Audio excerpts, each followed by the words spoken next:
He finally decided he was gonna do it. He was gonna dive into the deep, dark, scary world known as the deep web. He knew it was the seedy underbelly of the internet, where you can uncover the worst of the worst, and it was plagued with internet hackers. But he worked up the courage after watching Stephen King's It all the way through with no lights on. He booted up his computer, put a strip of tape over the webcam, and dove in. It started slowly. He seen ads for drugs and downloadable media. Then it started to get dark. He came across a website dedicated for hackers, but he knew better than to click on the link. He stumbled across something that made his blood run cold.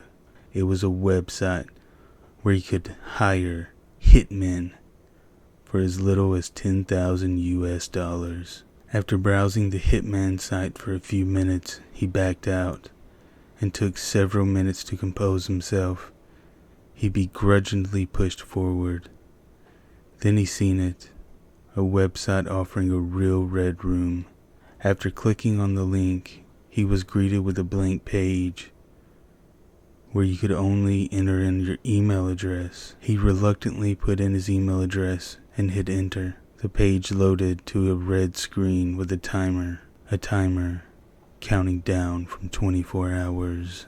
After powering down his PC and disconnecting the internet, he decided it was all just a ruse. Even though he decided it was fake and that he should forget about it, he laid in bed all night thinking about it. The next day he couldn't focus on work or anything else. Getting home from work, he just stared at the PC with a timer counting down in his head. Within 10 minutes of the 24 hours, he let out a loud laugh. He was going to prove to himself it was all fake. So he booted up the PC and went back to the site. Like yesterday, there was only a place to enter in an email. He entered his in again. Along with a minute being counted down, it said, "Welcome. Enjoy the show."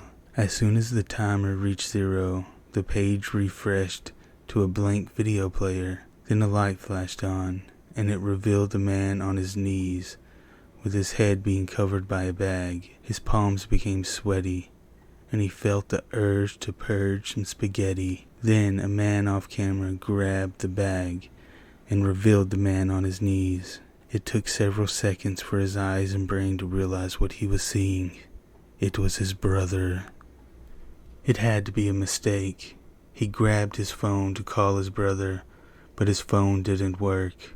Glancing at the monitor, he seen a man off camera grab a needle and thread, and with great speed and precision, the needle was put through his eyelid and eyebrow and tightened to ensure he couldn't close his eyes. Unable to look away, he seen his brother's eyes widen as the stifled screams tried to escape the gag that stuffed his brother's mouth. With tears streaming down his face, he tried to exit the browser, but he was unable to close it. A poll was sent out to the thousands of people watching.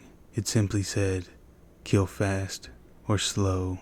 Within seconds, the poll was overwhelmed with option 2, "Kill slowly." The man off camera showed a knife with a huge blade to the audience. Then he slowly began to scalp his brother. After several minutes of being tortured with the knife, the man off camera injected his brother with adrenaline. He then sliced open his chest and pulled apart his ribs, showing the audience his insides. Unable to deal with this, the man grabbed his monitor and threw it up against the wall.